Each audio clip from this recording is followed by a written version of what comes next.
Shalom, bien-aimés dans le Seigneur, nous sommes dans la joie de pouvoir réellement participer à la communion fraternelle autour de la parole de notre Seigneur Jésus. Nous sommes dans la joie de pouvoir réellement communiquer avec vous. Nous sommes dans la joie de pouvoir réellement vous apporter la lumière, l'éclaircissement selon la grâce que le Seigneur nous a accordée.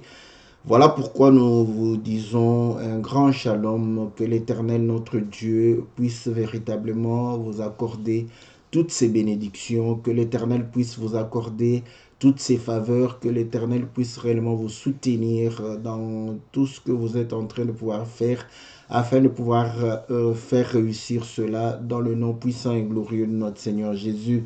Nous sommes dans la joie de pouvoir réellement partager ce moment et nous laissons ce moment entre les mains du Seigneur afin que l'Éternel puisse réellement s'élever et se glorifier et que la main de l'Éternel puisse se manifester dans la vie de tout un chacun et que celui qui reçoit la parole puisse recevoir tout ce qui accompagne la parole, les signes, les prodiges, les miracles, la guérison, la délivrance, parce que Dieu est puissant et rien de ce qui existe n'a existé sans la parole.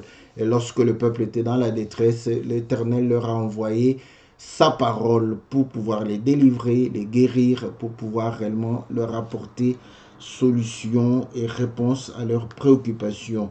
Shalom, bien-aimés dans le Seigneur, c'est votre serviteur, le pasteur Philippe Mukenge, pour votre émission Que la Bible parle, une émission qui répond à vos questions, une émission qui vous permet de pouvoir réellement avoir l'éclaircissement sur vos inquiétudes. Voilà, nous croyons que Dieu va pouvoir réellement apporter toute sa grâce et sa miséricorde à tout un chacun afin qu'au travers sa parole, que nous puissions avoir la paix, la joie que le monde ne peut recevoir. Cette émission passe tous les mercredis à partir de 20h, heure de Bruxelles, heure de Paris. Que le Seigneur puisse véritablement nous donner l'entendement que ont les disciples. Voilà, nous avons intitulé aujourd'hui les instruments de musique. Pourquoi? Parce que notre bien-aimé Godet Lambert, voilà, qui nous a posé la question concernant les instruments de musique pour dire que voilà, il y a certaines personnes qui se posent la question de savoir s'il est utile de pouvoir réellement utiliser les instruments de musique pendant la célébration, le culte que nous rendons à notre Seigneur. Voilà pourquoi ils se disent, voilà, bon, eux, ils n'ont pas vu le Seigneur pouvoir utiliser, n'est-ce pas, ces instruments. Est-ce que c'est nécessaire de pouvoir réellement... il a donné l'exemple de la guitare, de piano ou ce que nous pouvons appeler synthétiseur. Voilà, bien aimé dans le Seigneur, ça peut paraître comme une question banale, mais comme nous l'avons toujours dit, il n'y a point de question banale, il n'y a rien qui puisse véritablement ne pas intéresser, n'est-ce pas, notre curiosité et pouvoir réellement intéresser, n'est-ce pas, la manière de pouvoir servir le Seigneur. Voilà, c'est dans le souci de comprendre si tout ce que nous faisons est conforme à la volonté de Dieu ou conforme à la parole du Seigneur que nous nous posons des questions qui semblent être peut-être évidentes, mais ces questions, nous croyons que elles sont réellement fondées et elles doivent être posées et elles doivent être répondues avec réellement l'appui de la parole et des Écritures pour pouvoir réellement apaiser, n'est-ce pas, chacun de nous. Voilà, bien aimé, c'est votre serviteur, le pasteur Philippe Mukenge, et je vais pouvoir essayer de pouvoir répondre, n'est-ce pas, à cette question. Voilà, donc la question de pouvoir savoir effectivement est-ce que nous pouvons utiliser les instruments parce que le Seigneur ne l'a pas utilisé. Je crois que la première question, et cette question est basée sur le fait aussi que lorsqu'on utilise les instruments, nous avons plusieurs attitudes. Parfois, voilà, nous nous sentons véritablement concentrés, emportés et nous nous sentons plongés, n'est-ce pas, dans la méditation, dans la communion. Et lorsque il s'agit de pouvoir réellement se réjouir, les instruments nous permettent de pouvoir réellement nous réjouir, pouvoir danser, pouvoir réellement éclater de joie. Et je crois que c'est là où les questions commencent à se poser, parce que lorsque nous sommes dans la joie, vous allez comprendre que on a tendance à pouvoir réellement oublier Dieu. Donc, même dans la vie de tous les jours, vous allez comprendre que lorsque les choses marchent correctement, il n'y a point de souci, tout roule. On a tendance à oublier le Seigneur. C'est pas pour rien que le Seigneur n'a pas rappelé le peuple pour dire que voilà, si vous êtes dans la misère, priez, vous êtes dans la souffrance, priez. Je crois que c'est pratiquement évident que quand quelqu'un est dans la misère, dans la souffrance, il cherche le secours, et lorsqu'il croit au Dieu créateur, il va pouvoir réellement se confier facilement à ce Dieu créateur pour pouvoir le secourir. Mais cependant, lorsque tout va bien, on a tendance à oublier le Seigneur. Voilà pourquoi le Seigneur a dit, lorsque vous bâtirez des maisons, vous allez pouvoir réellement bâtir des palais, vous allez faire des champs, et que tout cela prospère. Prenez garde de ne pas pouvoir réellement dire que c'est votre main, c'est votre capacité, c'est votre intelligence. Donc vous allez comprendre une chose, que nous avons tendance à pouvoir moins nous concentrer lorsque nous sommes dans la joie. Mais lorsque nous sommes vraiment dans l'amertume, dans la tristesse, nous sommes dans la souffrance, et nous croyons que nous sommes moins distraits par rapport à la demande, à la communion, par rapport à la prière que nous sommes en train de pouvoir faire. Donc ça, je crois, je suis en train de pouvoir réellement argumenter ou ajouter des éléments qui puissent justifier pourquoi ces questions montent dans nos cœurs. Et vous allez comprendre que lorsque nous chantons, c'est pourquoi on parle de cantiques d'adoration. Vous allez voir que généralement, ce qu'on appelle cantiques d'adoration, les gens sont moins distraits, les gens sont plus concentrés, les gens sont plus concernés, les gens sont plus réellement comment dire, ils ont l'attitude, n'est-ce pas, de la prière. Mais lorsque nous faisons des cantiques de louange, on a tendance à avoir un peu de relâchement, n'est-ce pas? Et là, les questions peuvent commencer à se poser.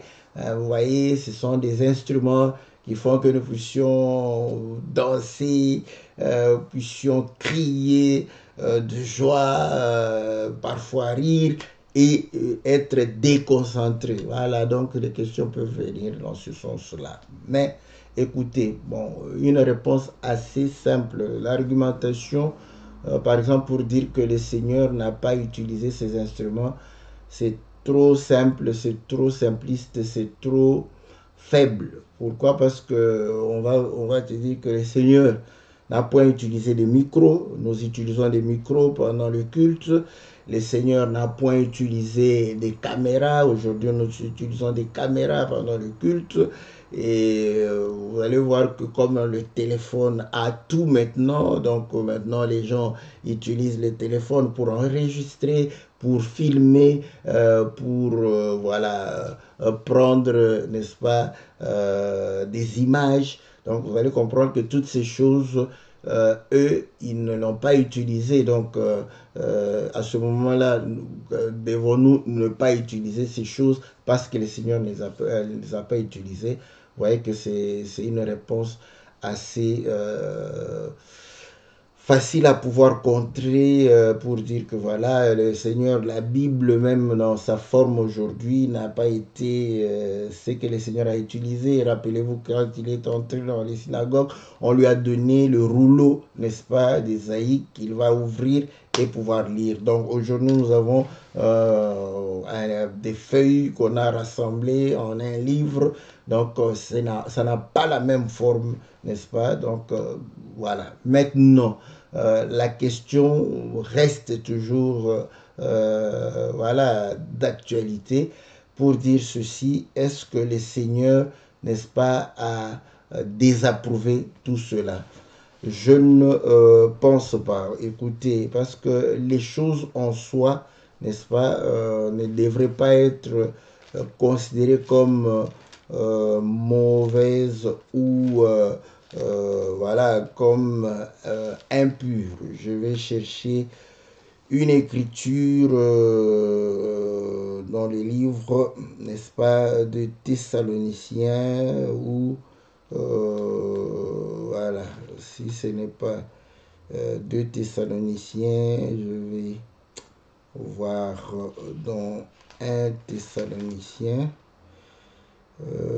l'écriture qui dit tout est pur pour celui qui est. Est-ce que c'est Thessalonicien d'abord? Peut-être que c'est pas le bon livre que j'ai pris.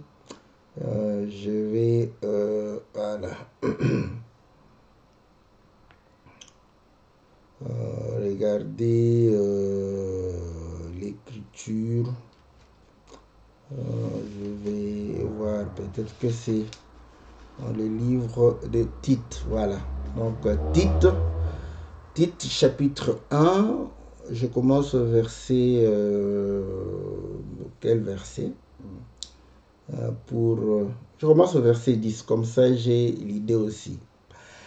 Il y a en effet, surtout parmi les circoncis, beaucoup de gens rebelles, des vains discoureurs et des séducteurs, auxquels il faut fermer la bouche.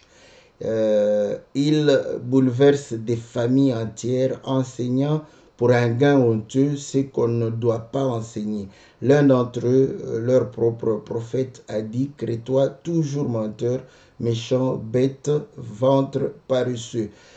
Ces témoignages est vrai, c'est pourquoi reprends-les sévèrement afin qu'ils aient une foi saine et qu'ils ne s'attachent pas à des fables judaïques et à des commandements d'hommes et qui se détournent de la vérité. Tout est pur pour ceux qui sont purs, mais rien n'est pur pour ceux qui sont souillés et incrédules. Leur intelligence et leur conscience sont souillées. Donc, vous voyez, vous allez comprendre que ici, Paul démontre que rien, on peut se poser des questions, mais déjà, au départ, on dit tout est pur pour celui qui est pur. Voilà. C'est vrai que quand on dit cela, quelqu'un va pouvoir dire que non, mais on peut prendre quelque chose de mauvais et ça va devenir pur pour que celui qui est pur. Non. Il y a des choses que vous allez comprendre pour dire que voilà, donc ce ne sont pas des choses mauvaises en soi. En soi, ce n'est pas mauvais. Donc à ce moment-là, ça dépendrait de celui qui va pouvoir réellement faire usage. Je prends un exemple, le couteau. Vous voyez, le couteau en soi ne peut pas être considéré comme quelque chose de mauvais. Parce qu'avec le couteau, on peut voilà, couper la viande, essayer de pouvoir réellement bien préparer. C'est comme ça que les mamans utilisent le couteau. Donc voilà. Mais lorsque quelqu'un d'impur, de souillé prend le couteau, il va pouvoir réellement peut-être l'utiliser pour tuer un homme, voilà, pour ôter la vie à un homme. À ce moment, vous allez comprendre, le couteau en soi n'est pas un problème, c'est la personne qui utilise le couteau qui est un problème. Donc, d'abord, ça, c'est pour pouvoir démontrer que en soi, on ne devrait pas bouder. Et écoutez, le Seigneur lui-même va recommander. C'est vrai parce qu'il pose la question par rapport au Seigneur Jésus, mais nous allons lire d'abord ce qui a été. Voilà, ce qui a été. à ce moment, nous allons comprendre si ça n'a pas posé problème, n'est-ce pas, à Dieu, parce que c'était à Dieu qu'on rendait un culte, n'est-ce pas, d'honneur et de gloire. Pourquoi aujourd'hui ça peut poser problème? Je lis une écriture dans le livre de Psaume, n'est-ce pas, chapitre 150. On dit louez Dieu dans son sanctuaire. Vous voyez? Louez-le dans l'étendue où éclate sa puissance. Louez-le pour ses hauts faits. Louez-le selon l'immensité de sa grandeur. Louez-le au son de la trompette. Louez-le avec le luth et la harpe. Louez-le avec le tambourin. Louez-le avec des danses. Louez-le avec des instruments à cordes et le chalumeau. Louez-le avec les cymbales sonores. Louez-le avec les cymbales retentissantes. Que tous ceux qui respirent louent l'Éternel. Louer l'Éternel. Voilà, donc ça c'est une écriture, le verset 6, c'est l'écriture que nous utilisons très souvent, que tous ceux qui respirent louent l'Éternel. Mais Dieu lui-même, voilà, recommande. Bon, ici, si nous restons, n'est-ce pas,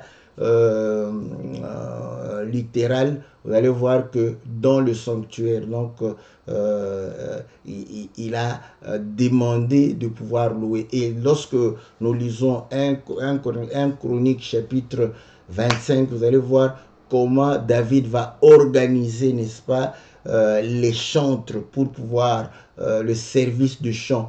Donc, et vous allez comprendre que tout cela était accompagné par des instruments de musique. Voilà. Donc, à ce moment, nous allons comprendre que quand le Seigneur vient, bon, c'est vrai, de ce côté, d'ailleurs, on n'a pas parlé vraiment du déroulement du culte. Il y a des éléments par-ci, par-là que on prend, on rassemble pour pouvoir réellement faire le déroulement du culte. Mais il n'y a pas, une description, n'est-ce pas, avec un processus exhaustif du déroulement du culte. Donc, il n'y en a pas. Donc, maintenant, écoutez, déjà, nous voyons que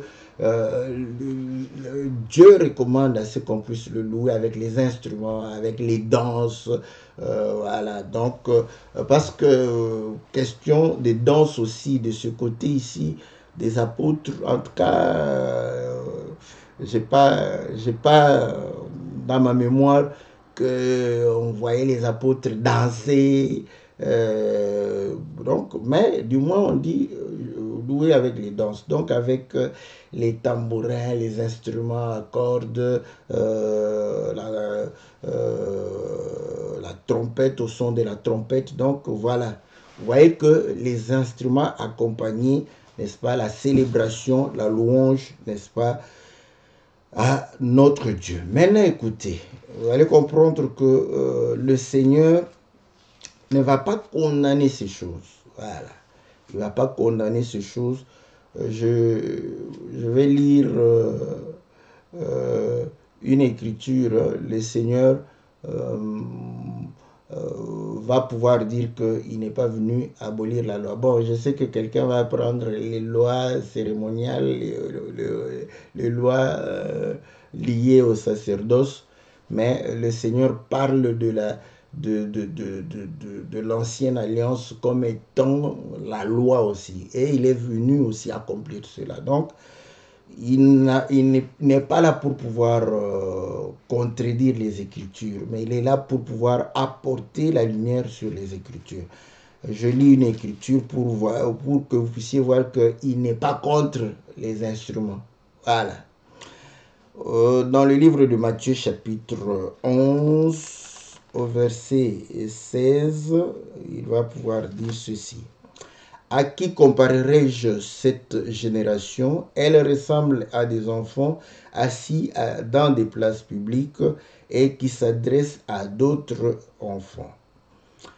Disent, nous vous avons joué de la flûte, voilà, et vous n'avez pas dansé. Nous avons chanté des complaintes et vous ne vous êtes pas lamenté. Donc le Seigneur vous dit, voilà, il prend référence pour dire que, au fait, quand vous ne voyez pas la flûte, quand vous ne voyez aucun instrument, mais le Seigneur, lui, voit ça. Il dit que, comment je peux illustrer, n'est-ce pas, la situation que nous sommes en train de pouvoir vivre. Il dit que, voilà, nous vous avons joué de la flûte.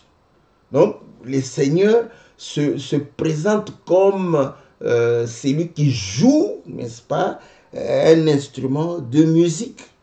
Donc, il ne peut pas être contre cela s'il prend exemple de lui-même pour dire que voilà. Et écoutez, il va compléter pour dire que voilà, car Jean est venu, ne mangeant ni ne buvant, ils disent il a un démon. Et quand Jean ne boit ni ne mange, vous allez comprendre que c'est dans le deuil où on ne mange ni on ne boit. Donc, c'est dans le deuil où on se lamente, on pleure. Vous voyez pourquoi il a dit, nous vous avons chanté des complaintes. Je crois que à la mort de Saoul, David a chanté, n'est-ce pas? C'était une complainte. Donc, David va pouvoir chanter pour Saoul, vous voyez, et Jonathan. Donc, à ce moment-là, nous ne pouvons pas,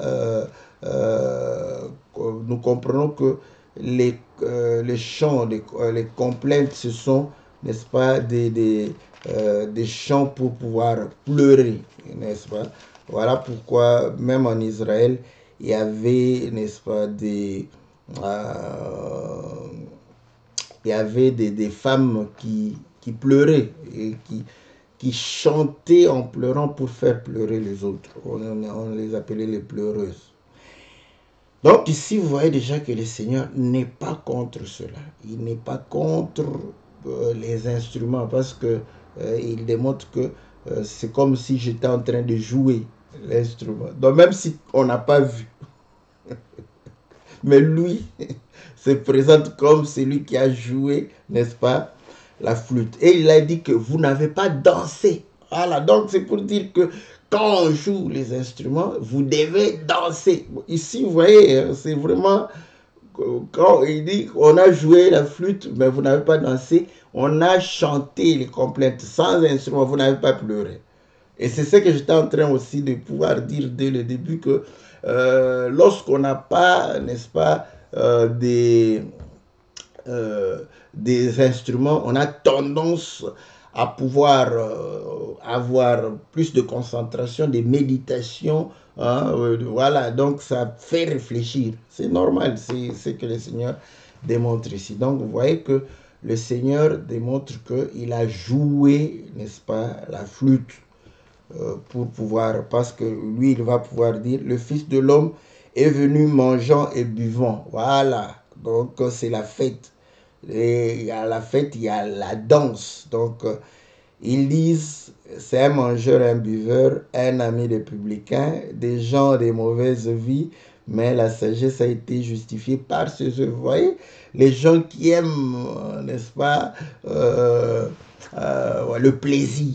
Voilà, vous allez voir qu'ils sont détendus. Voilà, c'est l'atmosphère d'être détendu, joyeux. Voilà. Et quand on joue, c'est comme ça. Observez aussi. Observez quand il y a de la musique. Vous allez voir qu'il y a tendance à être voilà, détendu et même déconcentré. Et les gens, n'est-ce pas, vont pouvoir parfois se laisser emporter, n'est-ce pas, par cette atmosphère, ne pas être vraiment trop concentré, mais et pourtant on loue Dieu. Ça sont parfois les sentiments que quelqu'un peut avoir pour dire que non, ça nous distrait, vous voyez, parce que les instruments apportent la joie, ça nous distrait, ça nous fait ceci, ça nous fait cela. Voilà. Écoutez, pourquoi le Seigneur a parlé de cela? Parce que vous allez comprendre que le Seigneur, en réalité, lorsque il parlait des instruments, il recommandait tout ça. Il ne voyait pas que les instruments. Voilà. Donc c'est là où vous allez comprendre pourquoi nous ne pouvons pas rejeter ces instruments. Parce que, en fait, dans les temps anciens, ces instruments, c'était des instruments. Mais ces instruments parlaient de beaucoup d'autres choses. Je vais prendre encore une écriture que nous connaissons beaucoup plus facilement. Donc, je prends 1 Corinthiens chapitre 14. Voilà, 1 Corinthiens chapitre 14 au verset... Je commence au verset 6. Et maintenant, frères, de quelle utilité vous serais-je si je venais à vous parlant en langue et si je ne parlais pas par révélation ou par connaissance ou par prophétie ou par doctrine? Si les objets inanimés qui rendent un son comme une flûte ou une harpe ne rendent pas des sons distincts, comment reconnaîtra-t-on ce qui est joué sur la flûte ou sur la harpe? Vous voyez, Paul commence, parce qu'il s'agissait du don de prophétie et du don de parler en langue. Et ces dons, ce ne sont pas des objets inanimés qui l'exercent, ce sont des hommes, voilà, des hommes qui exercent le don de parler en langue et le don de prophétie. Et là, il démontre que quand quelqu'un vient prophétiser, on écoute, le son est distinct. Donc, on sait ce qui est joué. Voilà. Donc, et là, Paul va pouvoir, n'est-ce pas, faire cette liaison avec les instruments. Voilà. Et il démontre une flûte. Et le Seigneur avait dit, nous avons joué la flûte, mais vous n'avez pas dansé. Ou la harpe. Donc il dit, qu'est-ce qu'on va reconnaître là-bas? On ne va pas reconnaître si le son est confus. Et là, il démontre que celui qui prophétise en langue, le son est confus, donc on ne sait pas. Donc c'est un instrument. Vous voyez, l'homme qui prophétise, c'est un instrument. Voilà. Donc il émet un son non distinct. Mais qui joue cet instrument? C'est ça, il faut se poser cette question. Parce que quelqu'un doit jouer l'instrument. Bon, au verset 8. Et si la trompette rend un son confus, qui se préparera au combat? De même, vous, si par la langue, vous ne donnez pas une parole distincte, comment saura-t-on ce que vous dites? Car vous parlerez en l'air. Voilà. Vous voyez? Donc, l'homme, c'est un instrument. Voilà. Donc, Dieu le compare aux instruments. Donc, refuser les instruments, c'est refuser carrément les hommes aussi.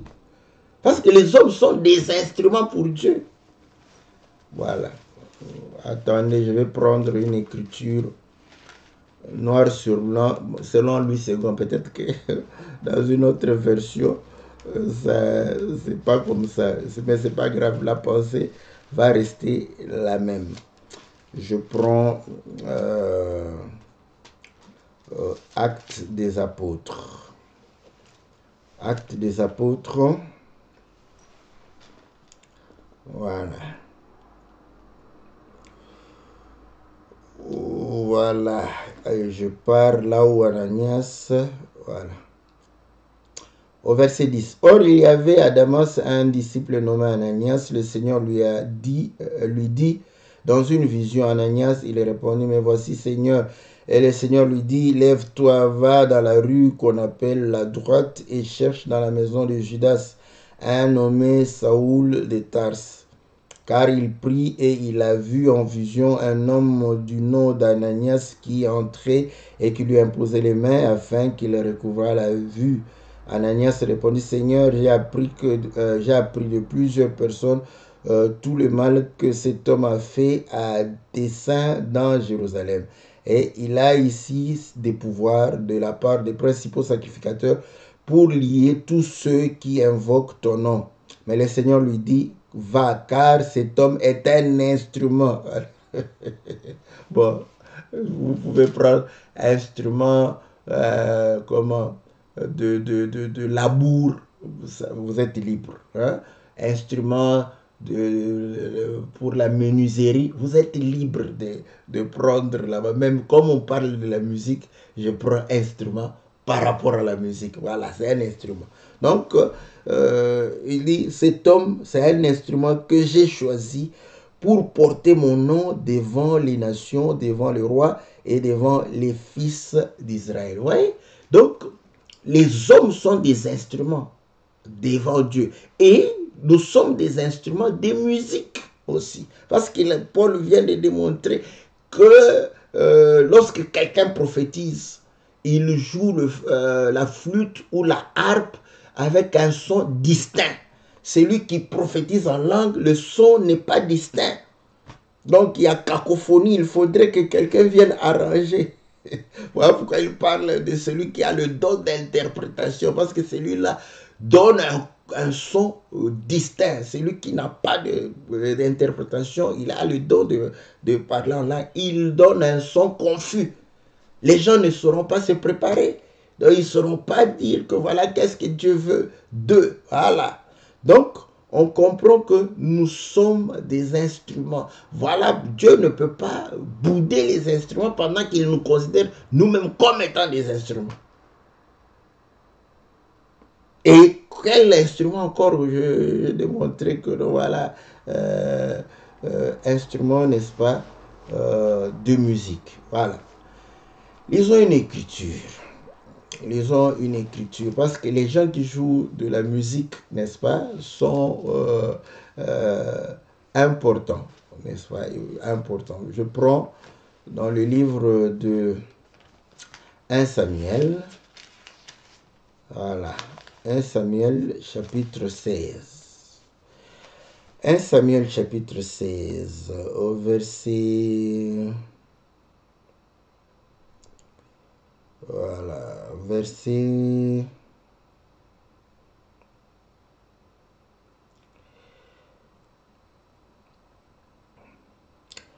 18.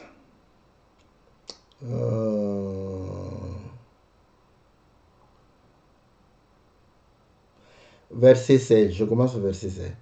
Que notre Seigneur parle, tes serviteurs sont devant toi, ils chercheront un homme qui sache jouer de la harpe, et quand le mauvais esprit de Dieu sera sur toi, il jouera de sa main et tu seras soulagé. Bon, ici, je sais qu'on aime aller toujours voilà, dans l'intérêt. C'est bien, c'est une bonne chose. Mais ici, ça démontre aussi que c'est ce que les gens, même les païens le sentent, tout le monde, la musique, n'est-ce pas, apaise. Ouais, c'est bon. Je sais qu'il y a le genre de musique qui, joue aussi, ça peut vous donner des attitudes démoniaques, de brutalité. Oui, parce que le rythme aussi est brutal, tout ça, c'est normal. Mais vous allez comprendre que quand on joue ici, donc l'homme était soulagé. Et on n'a pas dit simplement quelqu'un qui chante. David, c'était un grand chanteur. Mais ici, on a dit non, non, non, non, quelqu'un qui joue de la harpe. Parce qu'il y aura le son de la musique qui va sortir de là. Et ça va soulager. Et le démon va pouvoir partir. Alléluia. Donc, il dit au verset 23, Saoul fit dire à Isaïe, je te prie de laisser David à mon service, car il a trouvé grâce à mes yeux. Et lorsque l'Esprit de Dieu était sur Saoul, David prenait la harpe et jouait de sa main. Saoul respirait alors plus à l'aise et se trouvait soulagé, et le mauvais esprit s'est retiré de lui. Je vais rendre, parce que quand on parle de mauvais esprit comme ça, hein, les gens imaginent que c'est un mauvais esprit, un démon. Non. Saoul, n'est-ce pas? De mauvais esprit aussi, c'était, il devenait colérique. Voilà, les gens comprennent. Non, non, non, non. Mais comment que d'un seul coup comme ça, l'homme change d'attitude, change d'humeur, n'est-ce pas? Et voilà, ils ont dit non, non, non, non, non. Quand cet homme est dans ses états, il faudrait jouer la musique. Et ils ont compris. Ils ont dit non, non, on cherche quelqu'un qui sait jouer. Parce qu'ils ont compris que la musique allait la peser. Parce qu'il était tourmenté. Voilà. Donc, David joue de sa main. Et vous allez comprendre que l'homme va pouvoir réellement être soulagé. Je prends encore, c'est la harpe, hein? Donc instrument à cordes. Vous voyez, instrument à cordes, on joue avec la main. Voilà. Et vous allez comprendre que quand vous avez la flûte, quand vous avez la trompette, vous avez encore quel bon aujourd'hui le saxophone. Je ne sais pas dans la vie retrouver le saxophone. Alléluia. Quelqu'un va encore dire, comme le saxophone n'est pas parmi les instruments énumérés dans la Bible, on va rejeter ça. Je crois aussi, comme ils ont dit le piano là, comme le piano n'est pas un instrument. Oh mon frère, mon frère.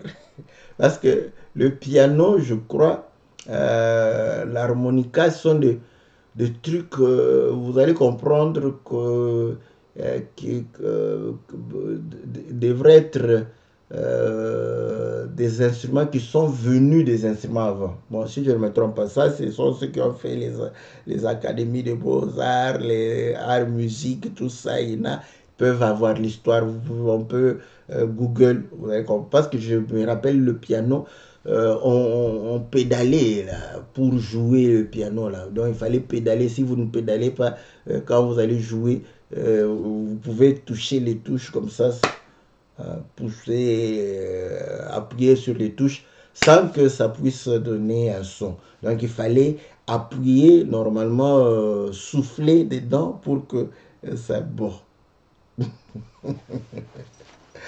Donc, nous voyons qu'il y a des instruments avant, instruments de percussion, instruments à cordes. Voilà. Bon, je ne vais pas entrer dans les détails. Ça, comme vous savez, j'aime laisser au docteur de venir faire des détails. Instruments à 10 cordes, instruments à 8 cordes. Il va vous expliquer toutes ces choses-là. Voilà. Donc, nous comprenons que quand David jouait de sa main, l'autre était libéré. Voilà. Maintenant, prenons une autre écriture. Je suis dans 2 Rois chapitre 3 au verset 14. Élisée dit, l'Éternel des armées dont je suis le serviteur est vivant. Si je n'avais égard à Josaphat, roi de Juda, je ne ferai aucune attention à toi et je ne te regarderai pas. Voilà. Maintenant, amenez-moi un joueur de harpe. Et comme le joueur de harpe jouait, la main de l'Éternel fut sur Élisée. Et il dit, ainsi parle l'Éternel, faites dans cette vallée des fosses. Voilà, je m'arrête là. Vous voyez? Donc ici, c'est une belle illustration. Avant que Élisée ne prophétise, il dit, amenez-moi un joueur de harpe. L'homme est venu. Pendant que l'homme jouait avec sa main, la Bible dit que la main de l'Éternel saisit Élisée. Donc, vous comprenez qu'Élisée, c'était la harpe. Alléluia. Bon, on a un groupe de gens chez nous là-bas qu'on appelle les Bapostolos. Eux, ils ont cet enseignement-là. Ils ne veulent pas d'instrument. Mais vous savez ce qu'ils font? Quand ils chantent, chacun d'eux, n'est-ce pas, va prendre un instrument qu'il pourra maîtriser dans la façon de pouvoir manipuler. Et là où ils vont commencer à chanter, il y a un groupe qui chante et eux en train de jouer. Donc, vous voyez, ils ont eux-mêmes. Mais la vie est difficile comme ça, vous voyez. Donc, pendant que quelqu'un joue, l'autre là-bas, Donc, eux, ils ont pris des hommes pour pouvoir donner des sons, n'est-ce pas, des instruments de musique. Donc, au moins, et c'est possible, hein, je crois. J'ai déjà vu aussi, non seulement chez nous, avec les bapostolos, n'est-ce pas, les babas qui chantent là, vous allez voir que, mais c'est magnifique aussi, c'est magnifique, c'est bien. Mais l'homme remplace l'instrument. Bon, maintenant, vous allez comprendre que l'instrument, n'est-ce pas, ce n'est qu'un moyen. Donc ici, on comprend très clairement que les prophètes, les hommes de Dieu étaient des instruments. Maintenant, vous allez voir que très souvent on disait la main de l'Éternel. Vous voyez, je prends par exemple Samson, hein, la main de l'Éternel. Et là, quand la main de l'Éternel touche Samson, voilà, vous allez comprendre, il va manifester la force, il va manifester la puissance, il va manifester. Et là, vous allez comprendre pourquoi le mauvais esprit, n'est-ce pas, libérer Saoul. Voilà. Donc, la main de l'Éternel n'est pas courte pour montrer qu'au travers réellement les hommes que Dieu utilise, il manifeste aussi sa puissance. Et là, vous allez comprendre encore une chose, que lorsque on utilise, n'est-ce pas, les instruments à percussion, n'est-ce pas? Je vais lire une écriture pour voir, hein, parce que je donne une écriture seulement.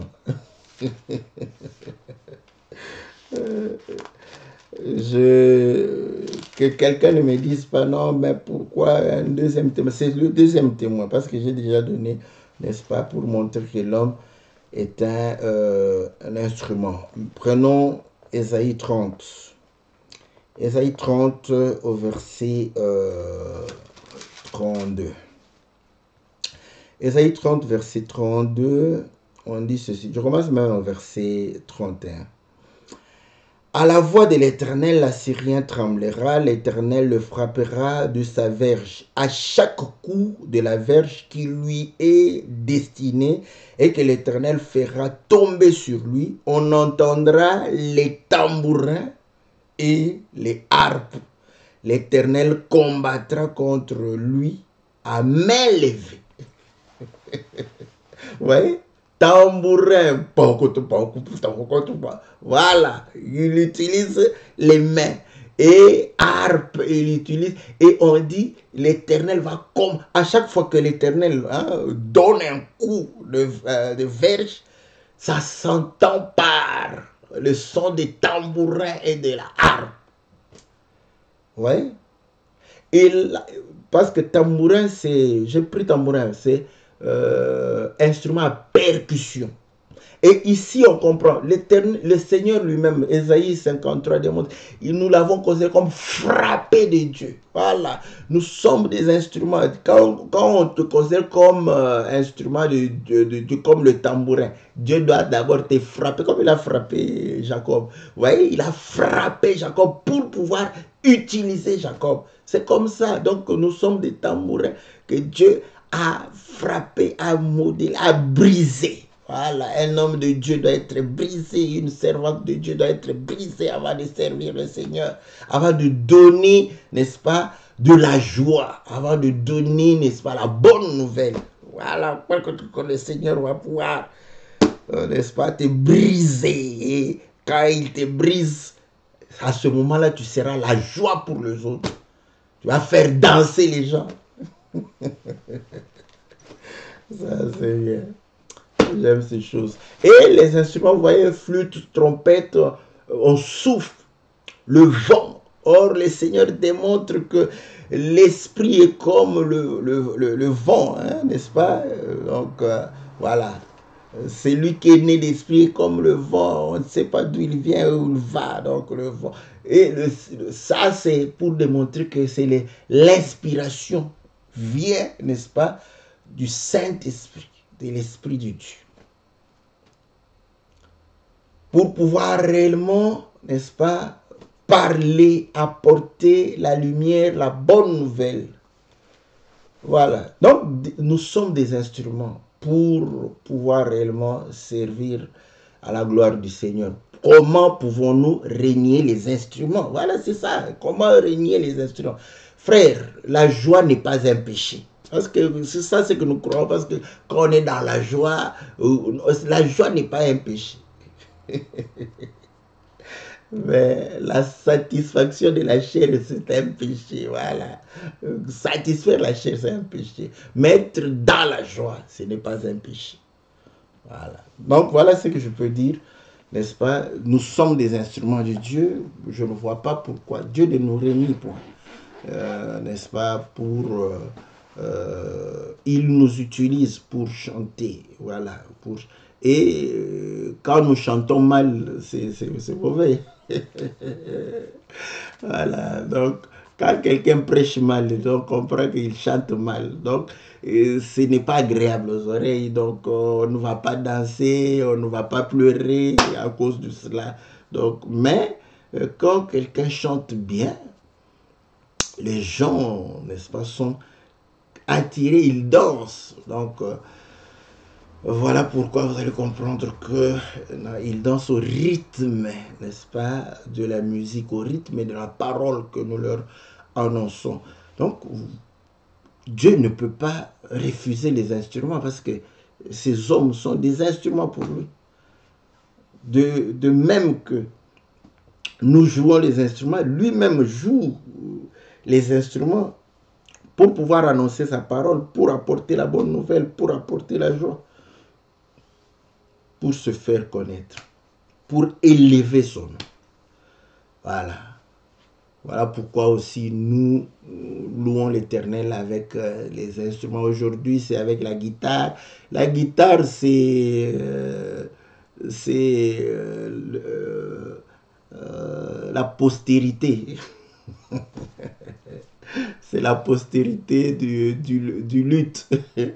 La guitare, c'est la postérité du luth. Donc, vous allez voir que le luth, c'est la forme, les formes les plus anciennes de guitare. Là. Donc, la guitare, c'est vraiment la postérité du luth.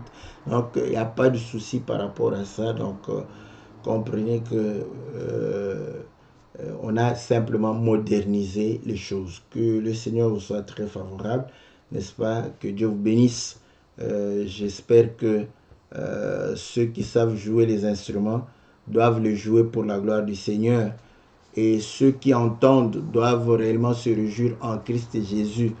Donc, bon, malheur à ceux qui ont encore, sont en train de penser aux concombres et à la viande de l'Égypte. Là, quand on chante pour le Seigneur, lui, il pense à la danse qu'il faisait. Ça, bon, on va prier pour toi. On va jouer de la harpe pour que ce mauvais esprit puisse te libérer et que tu puisses servir le Seigneur dans la paix. Voilà. Nous mettons un point virgule ici. Nous osons croire que nous avons apporté la réponse et nous avons pu aussi considérer l'aspect spirituel, n'est-ce pas, de ces instruments pour pouvoir comprendre que, voilà, Dieu avait réellement quelque chose qu'il a caché au travers tout cela. Donc, dans tout, comme on dit, c'était l'ombre.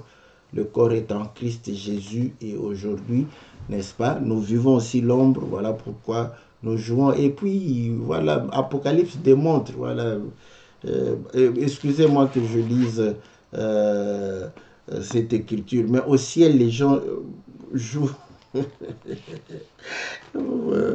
Attendez, je vais essayer de lire l'écriture. Apocalypse, hein? Apocalypse, voilà. Apocalypse chapitre 14. Voilà.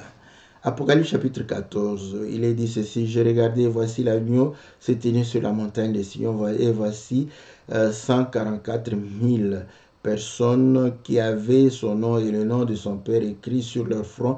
J'ai entendu du ciel une voix comme un bruit de grosses eaux, comme le bruit d'un grand tonnerre. Et la voix que j'ai entendue était comme celle des joueurs de harpe et jouant de leur harpe. Ça c'est terrible, ouais. Donc maintenant, on va ici d'abord, c'est une vision, je sais, c'est une vision. Mais dans la vision, n'est-ce pas, il y a des joueurs de harpe. Voilà. Donc déjà, même si tu vas donner quelle explication à la harpe, donner quelle explication aux joueurs de harpe, mais de toute façon, quand nous regardons la vision démontre qu'on joue des instruments de musique. Mais toi, tu refuses maintenant qu'on puisse jouer des instruments de musique pour le Seigneur. C'est pas juste, c'est pas correct, n'est-ce pas? Donc, nous ne pouvons pas, n'est-ce pas, accepter qu'on puisse réellement priver le peuple de Dieu de pouvoir utiliser les instruments pour pouvoir louer Dieu. Voilà. Donc, j'étais en train de voir si ici aussi il y en avait. Tu es digne, voilà. Bon, au moins, voilà. Voilà, ça c'est une écriture qu'on a récupérée à la fin. Donc voilà, que le Seigneur vous bénisse. Nous allons pouvoir réellement nous retrouver lundi et nous retrouver aussi mercredi. Que Dieu vous bénisse, que Dieu vous soit très très favorable dans le nom précieux et glorieux de notre Seigneur Jésus. Amen.